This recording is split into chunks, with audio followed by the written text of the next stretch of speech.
नमस्कार, आप देख रहे हैं फर्स्ट बिहार झारखंड। मैं हूं अभिषेक मिश्रा। चुनावी गहमा-गहमी के बीच बिहार की सियासत से जुड़े ऐसे कई सवाल हैं जो लगातार टहल रहे हैं और उनके जवाब तलाशने की कोशिश लगातार हो रही है। हम बातचीत करने आ पहुंचे हैं कांग्रेस एमएलसी और कांग्रेस के नेता प्रेमचंद मिश्रा जी के पास, और हम समझने की कोशिश करेंगे क्योंकि कई सवाल हैं कांग्रेस से जुड़े हुए, महागठबंधन से जुड़े हुए।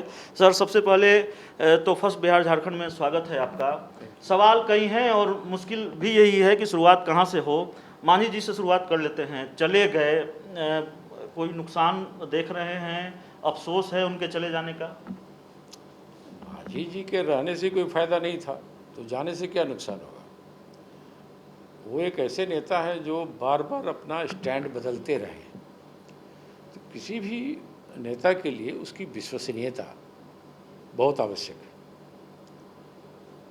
तो अब क्यों गए, क्या कारण थे, हो सकता है उनको कुछ ज़्यादा बढ़िया डील उधर मिला होगा, लेकिन जिस भी कारण से गए, मैं समझता हूँ वो कहावत है ना, पुनर्मूसिको भव। आप वही नीतीश कुमार जी के साथ थे, उनको गाली दे के बाहर आ गए, फिर वहीं चले गए। तो मैं समझता हूँ कि उनके इस कदम से न तो जेडीयू को कोई फ़ायदा होगा और न महागठबंधन को कोई नुकसान होगा। नहीं, लगातार वो ये कहते रहे। उन्होंने कल जब ऐलान किया कि हम एनडीए में जा रहे हैं, तो एक बात तो उन्होंने कही कि कोऑर्डिनेशन कमेटी को लेकर हमने 3 महीने का वक्त आरजेडी को दिया, 3 महीने का वक्त कांग्रेस को दिया, और कांग्रेस की तरफ से जो बयान सामने आए थे, एक वक्त ये लगा भी था कि कांग्रेस जीतन राम मांझी के साथ खड़ी है, लेकिन कोऑर्डिनेशन कमेटी तो बनी नहीं महागठबंधन में। कांग्रेस का स्टैंड क्या है? महागठबंधन में कोऑर्डिनेशन कमेटी की ज़रूरत है, नहीं है? और अगर चूंकि चुनाव में कम वक्त है तो क्या टाइम फ्रेम होना चाहिए उस कोऑर्डिनेशन कमेटी का, अगर बनना जरूरी है तो? देखिए, ये कोऑर्डिनेशन कमेटी तो एक बहाना था। मांझी जी को गठबंधन बदलना था, यह कोई इशू नहीं है। कोऑर्डिनेशन की ज़रूरत वहाँ होती है जहाँ आपस में कोऑर्डिनेशन नहीं हो। मैं समझता हूँ कि महागठबंधन में सभी दलों के बीच में अच्छी अंडरस्टैंडिंग है, और इशू कोऑर्डिनेशन कमेटी का बनना नहीं है। इशू ये है कि अगर वैचारिक आधार पर हम किसी गठबंधन में हैं, तो हमारा मकसद है कि बिहार में नीतीश भाजपा सरकार के विफलताओं को उजागर करें और आम जनता के भावनाओं के अनुरूप एक वायबल अल्टरनेटिव दें, जिसे जनता नीतीश कुमार का विकल्प समझे। पता नहीं वो उनको कहीं जाना था, इसलिए लगातार कोऑर्डिनेशन कमेटी की बात करते रहे हैं। लेकिन कांग्रेस का जहाँ तक सवाल है, हम किसी व्यक्ति के साथ नहीं हैं, हम विचारधारा आधारित गठबंधन के पक्षधर हैं, और उसमें कई विभिन्न दल के लोग हैं। अब तो वामपंथी पार्टियां भी आ गई हैं, और मेरा मानना है कि चुनाव आते आते हमारे महागठबंधन का आकार और बढ़ेगा। नहीं, सीटों को लेकर भी लगातार विवाद रहा है सर। आप की पार्टी ये कहती रही है और हर पार्टी कहती है चुनाव के दौरान कि सम्मानजनक समझौता होना चाहिए। अगर आपके हिसाब से बिहार की सियासत को बेहतर समझते हैं और सियासत को बेहतर समझते हैं, बड़े भाई और छोटे भाई के बीच का पैमाना क्या होता है राजनीति में? सम्मानजनक समझौते का पैमाना क्या होता है राजनीति में, अगर उसको प्रतिशत में देखें तो? देखिए, पॉलिटिकल वर्ड है। सम्मानजनक समझौता मतलब उस पार्टी के लिए वो रिस्पेक्टेबल हो। गठबंधन में है तो स्वाभाविक है, हर पार्टी चाहती है कि हम ज़्यादा सीटों पे लड़ें, उसमें कोई बुराई भी नहीं है। लेकिन ये तो सच्चाई है कि आरजेडी बिहार की एक बड़ी पार्टी है। जेडीयू से भी ज़्यादा विधायक उसके हैं, बीजेपी से भी ज़्यादा विधायक उसके हैं। तो अगर कोई बड़ी पार्टी है तो उसकी भूमिका भी बड़ी होगी ना। तो ये जो बड़ा भाई छोटा भाई, यह कोई इशू नहीं है। कांग्रेस की अपेक्षा कितनी सीटों की है? अब बंटवारा नहीं हुआ है। देखिए, अभी आज के डेट में गठबंधन के पार्टियों के बीच में इस मुद्दे पर कोई ठोस रणनीतिक बातचीत नहीं हुई है। हम आशान्वित हैं जो आरंभिक बातचीत हुई है, हो रही है, कि सभी पार्टियों को उनका वाजिब हक मिलेगा और हम मिलजुल कर लड़ेंगे और नीतीश भाजपा सरकार को परास्त करने में सफल होंगे। क्या तेजस्वी यादव से सीटों को लेकर पेंच नहीं सुलझा, लालू से उम्मीदें हैं। ये सवाल इसलिए है सर क्योंकि कांग्रेस चुनाव अभियान समिति के जो अध्यक्ष हैं और राज्यसभा सांसद हैं वो लालू यादव से मिलने पहुंचे थे कल। मुझे नहीं जानकारी है कि कौन नेता किनसे मिलने कहाँ गए। मैं इतना जानता हूँ कि बिहार के गठबंधन के स्वरूप और आकार, कौन पार्टी कितने सीटों पर लड़ेगी, इस पर अभी फैसला होना बाकी है। हमारे प्रभारी महासचिव श्री शक्ति सिंह गोहिल, पार्टी के वरीय नेता श्री अहमद पटेल जी और श्री वेणुगोपाल जी की एक कमेटी बनी है राष्ट्रीय स्तर पर, जो राष्ट्रीय जनता दल के साथ सीटों के बंटवारे पर नीतिगत बात कर सकते हैं। बिहार के कौन नेता कहाँ गए नहीं गए उसकी जानकारी हमको नहीं है और अभी तक इस पर फैसला नहीं हुआ है कौन पार्टी कितने सीटों पर लड़ेगी। कांग्रेस को भरोसा है कि पिछला चुनाव हम जितना सीट पे लड़े थे उससे ज़्यादा सीटों पर हम लड़ेंगे और हमारा गठबंधन मजबूती से लड़ेगा और हम बिहार की जनता के भावनाओं के अनुरूप एक ठोस विकल्प देंगे और सत्ता में हमारी वापसी होगी। सीटों को लेकर यह है कि 150 से ज़्यादा सीटों पर आरजेडी लड़ना चाहती है, ऐसी खबरें सामने आती रही हैं और जाहिर है आप कह भी रहे हैं कि कांग्रेस पिछली बार की तरह ज़्यादा सीटों पर चुनाव लड़ना चाहती है। एक खबर यह भी है कि रालोसपा को एडजस्ट करने की जिम्मेवारी कांग्रेस की है, यानी कि कांग्रेस को अपने हिस्से की सीटें रालोसपा को देनी है। तो जाहिर है एक बड़ी हिस्सेदारी आप चाह रहे हैं। ये तमाम बातें मीडिया की अटकलबाजियाँ हैं। अभी जब कोई निर्णायक बातचीत हुई नहीं थी, मीडिया में खबरें आती रहती हैं, उनके अपने सूत्र होते हैं। मेरा ये मानना है, मैं इतना कह सकता हूँ कि 2015 के चुनाव में जितने सीटों पर आरजेडी लड़ी और जितने सीटों पर कांग्रेस लड़ी, ये दोनों पार्टियाँ उससे ज़्यादा सीटों पर लड़ेंगी।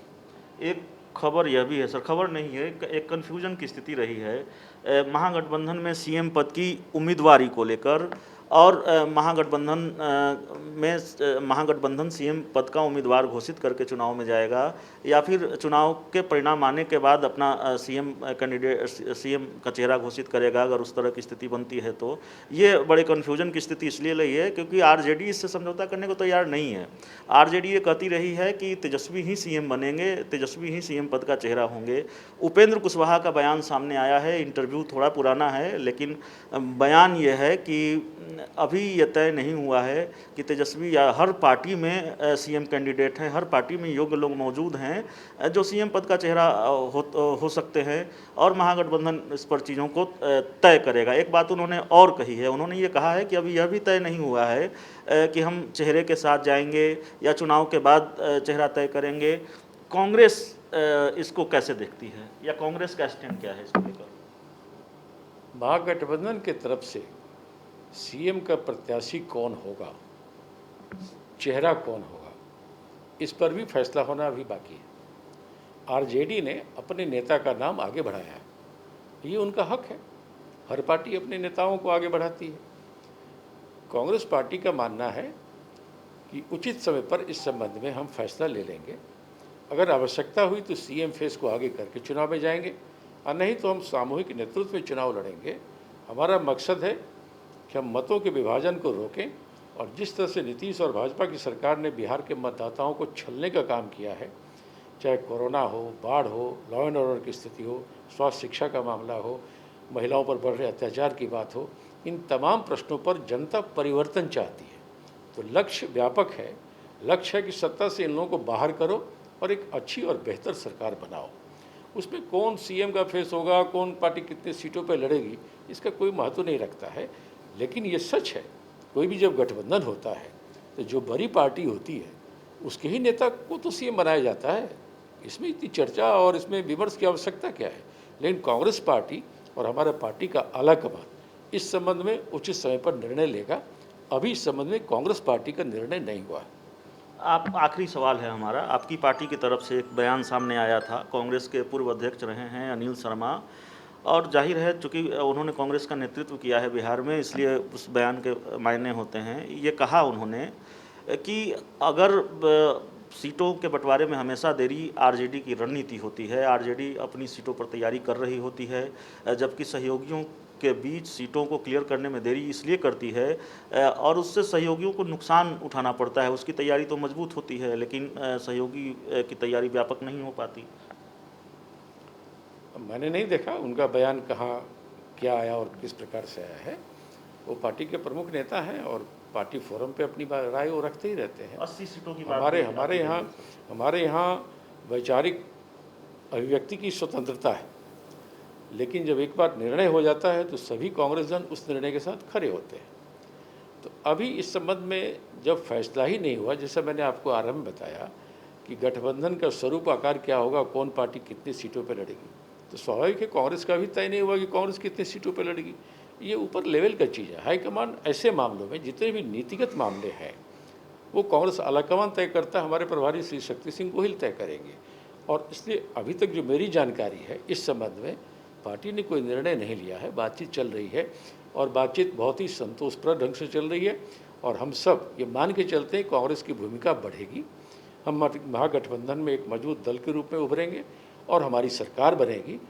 इसलिए हमारा कमिटमेंट है कि हम एक अच्छी सरकार दें और अच्छा विकल्प दें। एक सहयोगी और जुड़ गए आपके साथ, वाम दल जुड़ गए, तो आप जो कह रहे हैं कि इस बार मोड़ चाहिए, मतलब ज़्यादा सीटें चाहिए, वो कैसे होगा? सहयोगी ज़्यादा होंगे तो फिर सीटें ज़्यादा कैसे मिलेंगी? पिछले चुनाव में जेडीयू भी तो हमारे साथ थी, इस बार जेडीयू नहीं है, तो जेडीयू के खाते में जो 100 सीट गई थी उसको हम आपस में बांट लेंगे थोड़ा थोड़ा करके। सब अंडरस्टैंडिंग जब व्यापक हो, समझ ये है कि हमें एक विकल्प देना है, तो उद्देश्य व्यापक है। जब उद्देश्य व्यापक है तो 2-4 सीट कोई कम ही लड़ेगा तो कोई इशू थोड़ी है। लक्ष्य एक ही है कि हमें भाजपा जदयू को सत्ता से बाहर करना है। इन्होंने बिहार की जनता को धोखा दिया, बिहार को पीछे धकेला है और बिहार में कोई प्रगति नहीं हुई है, भ्रष्टाचार बढ़ा है। इन मुद्दों को लेकर जनता चाहती परिवर्तन हो। कोरोना में देखा क्या हालत हो गया है, प्रवासी मजदूरों के साथ क्या इन लोगों ने किया। तो बिहार की समस्याएं बीजेपी जेडीयू को सत्ता से बाहर करने के लिए कांग्रेस भी जहर पी लेगी? जहर पीने की बात नहीं है। जब आप गठबंधन बनाते हैं तो उसमें शामिल सभी पार्टियों को इस बात के लिए तैयार रहना होता है कि एक कदम आगे बढ़ेंगे, कभी एक कदम पीछे बढ़ेंगे, लेकिन सामंजस्य बना के चलेंगे। हम सामंजस्य बना के चुनाव में जाएंगे और एक बेहतर विकल्प देंगे। और इन लोगों को जो सत्ता में बैठे 15 साल से बिहार की राजनीति को पीछे धकेला है, बिहार को पीछे किया है, उनको सत्ता से बाहर करेंगे। तो लक्ष्य सीट नहीं है, लक्ष्य सीएम पद का दावा, उसको लेकर कोई झगड़ा नहीं है। प्रेमचंद मिश्रा जी से हम बात कर रहे थे और साफ तौर पर यह कहना है कि लक्ष्य एक ही है कि बिहार की एनडीए सरकार को सत्ता से बाहर फेंकना है। हमने कोशिश की कि जो सवाल हमारे दर्शकों के जेहन में थे, बिहार की सियासत से जुड़े हुए जो सवाल ज़रूरी थे, जो बिहार के राजनीतिक गलियारों में लगातार टहल रहे हैं, उनके जवाब तलाशे जाएँ। इस इंटरव्यू में इतना ही। अगर ये इंटरव्यू अच्छा लगे, इसे अपने दोस्तों के साथ खूब से खूब शेयर करें। हमारे यूट्यूब चैनल को अगर अब तक आपने सब्सक्राइब नहीं किया है तो ज़रूर कर लें, बेल आइकन ज़रूर दबा दें, हमारे फेसबुक पेज को भी लाइक कर लें और देश और राजनीति से जुड़ी तमाम खबरें आपको हमारे वेबसाइट पर भी मिलेंगी। आपको पता मालूम है www.firstbihar.com। धन्यवाद।